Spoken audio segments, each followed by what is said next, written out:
Chapter 1. Paradox Unraveled. Opening scene.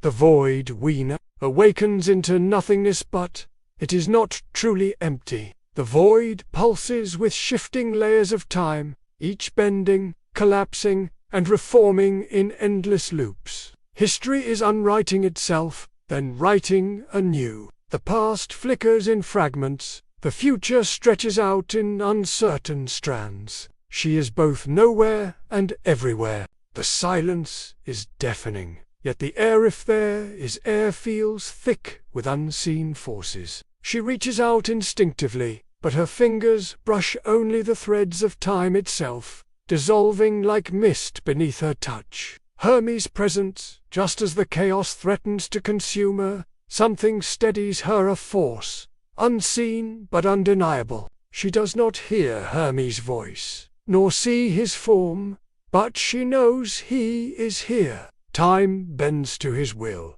flowing in controlled currents around her rather than pulling her apart. Her fear lessens. Where there is Hermes, there is order. Guided by an invisible hand, she steps forward, or she wills herself toward whatever passes for direction in this place. Hermes does not tell her what is happening. He does not explain the paradox that has made her exist beyond her time. But she feels his influence nudging her toward understanding, and she trusts him. Visions of wells among the swirling tides of time. A vision sharpens the first image she recognizes amidst the chaos. Wells.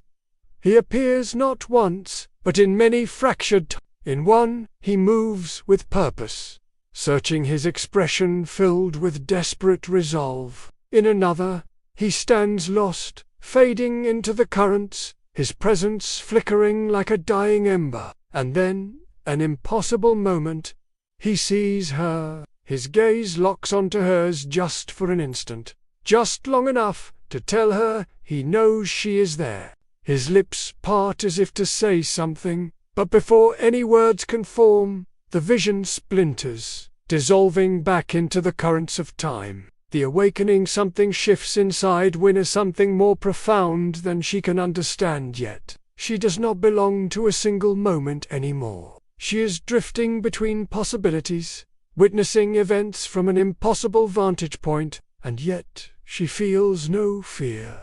This is an awakening not just of knowledge, but of perception. Time is not fixed. It breathes, it bends, it changes, and if it can change, if its currents can be shaped, then what does that mean for her? What if she is not only a passenger in time but something more? Hermes guides her forward, his will shaping the unraveling paths around her. He is leading her toward something she will need to understand, something waiting for her ahead. And as she moves, she knows one thing with absolute certainty: she is no longer the same. She will never be the same again. Chapter 2. The Silent Watcher. The prison of time. The void shifts around Weena, yet she remains suspended, unable to step forward, unable to reach beyond the veil. She is no longer unraveling, she is anchored, placed in this moment by forces beyond her control. Hermes guided her here, but now she is left alone. Time moves as a living thing, stretching out before her in cascading visions. She does not simply see history, she experiences it as if standing within its current, feeling the weight of what has come and what is destined to fade. The rise of Atlantis before her. Atlantis emerges, a city bathed in golden light, its towers reflecting a civilization at its peak. She feels its heartbeat, the energy of its people, the brilliance of its rulers. Yet even as she marvels, she knows its fate. She watches, powerless, as its destiny unfolds. The choices of its leaders, the warnings unheeded, the slow descent into ruin.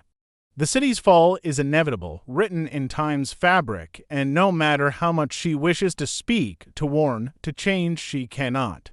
Wells fades amidst the shifting strands of time. Wells appears, his presence flickering, as if he does not fully belong. He moves with urgency, searching, reaching toward something unseen, and then, in an instant, he is gone. The fabric of time twists, swallowing him into its depths, erasing his existence from this current reality. Weena knows he is not dead, not in the conventional sense, but he has been pulled, lost to time itself. She calls his name, but the void does not answer. She reaches for him, but the current does not bend. He is simply gone. The unraveling as history resets itself, Weena feels the full weight of her powerlessness. Time moves, indifferent to her presence, but if time can reset, if Atlantis can fall again, if Wells can vanish, does that mean time can be rewritten? Hermes led her here for a reason. This is not just a prison, it is a lesson. She is meant to see, meant to understand, and soon she will learn why. Chapter 3.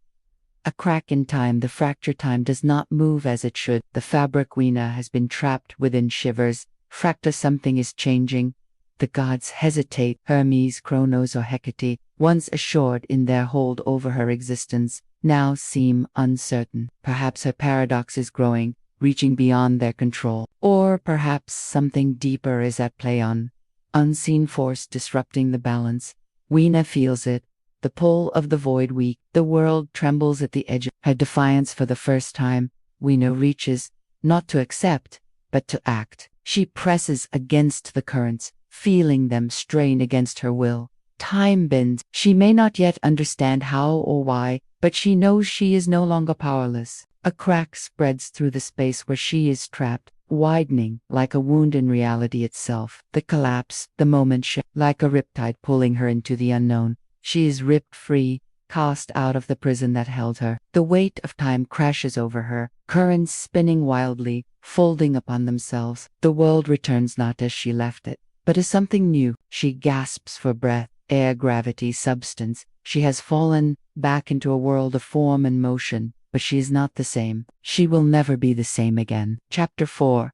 The search begins. The aftermath. Weena is no longer trapped, but the effects of her time within the void linger. Reality feels unstable. Colors shift subtly. The air hums with something she cannot explain. She is changed, but how deeply, she does not yet understand. Her mind turns to Wells. His disappearance was no ordinary loss. He slipped through time itself, and if she has glimpsed the fabric of reality, perhaps she can find him. Following the echoes, time is a river, flowing in countless directions. Weena does not yet know how to control it, but she senses traces, remnants of Wells' presence. They come as flickering images, whispers on the wind, fractured visions at the edges of her perception. She follows them. The journey is uncertain. She does not know where she is meant to go, only that she must keep moving. Crossing paths with Nemo, her search brings her face to face with Captain Nemo, a figure as enigmatic as time itself. He stands between her and her path forward. Does he recognize her as an anomaly? Does he seek to control what she knows? Or does he hold answers she desperately needs? The tension between them is immediate, to forces colliding in a world that neither truly belongs to. What is Nemo's role in time's unraveling? Could he be a key to Wells' fate? Chapter 5. Atlantis beckons the pull of fate. Weena's search does not lead her to Wells, not yet, but something else calls to her. A force deep within time itself seems to tug at her existence, leading her toward Atlantis. She does not question it, she feels its inevitability, as if the city's fate is woven into her own. Does she recognize this moment as something predetermined, or is she simply following the echoes of time? Stepping into legend, Atlantis is not just a place, it is history itself, alive and breathing before her. The city exists at its height, unaware of the impending fall that history has recorded. Its rulers, its scholars, its warriors, they all move with purpose, believing their empire will last forever. That Weena knows otherwise. She is neither a resident nor a mere She is a paradox, an outsider carrying knowledge that was never meant to exist within this time. Does she try to warn them, or does she remain silent? Her role in the final days. Atlantis' fate is sealed, but does Weena play a part in its last moments? Does she witness key events unfold, Or does she unknowingly influence its history in subtle ways? Maybe she crosses paths with someone, a leader, a prophet, or even a traitor who sees something different in her. Perhaps she leaves behind knowledge, a whisper of what is to come, that alters the course of events just enough to matter. Whatever happens, Atlantis will fall. And Weena, carrying its truth, must decide what to do next. This chapter brings Weena face to face with history itself, forcing her to confront her place within it. Do you want to expand her internal conflict, or deepen the impact of her presence in Atlantis? Let's make it as powerful as possible. Maybe she crosses paths with someone, a leader, a prophet, or even a traitor who sees something different in her. Perhaps she leaves behind knowledge, a whisper of what is to come, that alters the course of events just enough to matter. Whatever happens, Atlantis will fall. And Weena, carrying its truth, must decide what to do next. Chapter 6. The choice. Standing at the crossroads, Weena has seen history unfold, felt time unravel, and witnessed Atlantis' inevitable fall. She has glimpsed Wel's fate, but she still does not understand it fully. Now, she must make a choice. Is she a traveler, meant to observe but never act? Or has she become something Mara force within time itself, capable of shaping destiny? The gods intervene before she can decide. She feels them: Hermes, Kronos, or Hex. The gods who have watched her, protected her, or perhaps even tested her. Do they grant her wisdom, showing her paths she has not yet seen? Do they warn her that interference comes at a cost? Perhaps one god urges her toward action, while another demands restraint. Which voice does she listen to? A turning point. If time is malleable, does she try to alter Atlantis' fate, despite knowing it is meant to fall? Does she chase Wells, risking everything to find him? Or does she allow history to unfold, accepting her role as a witness rather than a savior? Her choice will define what comes next, not only for herself, but for the very fabric of time. Chapter 7. The Return. A world change door. The same? Weena steps through time's currents one last time, returning to the world she once knew. But something feels different. It's not just the knowledge she carries, the weight of Atlantis, the echoes of Welzitzer. She is no longer who she was. She has seen too much. Does the world recognize her change? Or does she return to a place frozen, unaltered by all she has witnessed? The contrast between her new understanding and the unchanged reality could create a haunting sense of displacement. Knowledge as a burden. History has reset. Atlantis has fallen. Wells is lost. Weena holds the knowledge of everything, but what does she do with it? If she speaks of Atlantis, will anyone believe her? If she searches for Wells, will she ever truly find him? Or does she keep silent, carrying her knowledge alone, guarding it like a secret too dangerous to share? A new purpose.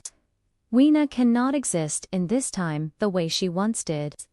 She has been touched by forces beyond human understanding. What happens next? Does she seek out those who might know the truth, the remnants of lost scholars, forgotten artifacts? Does she leave behind everything she knew and step fully into a life bound by time's mystery?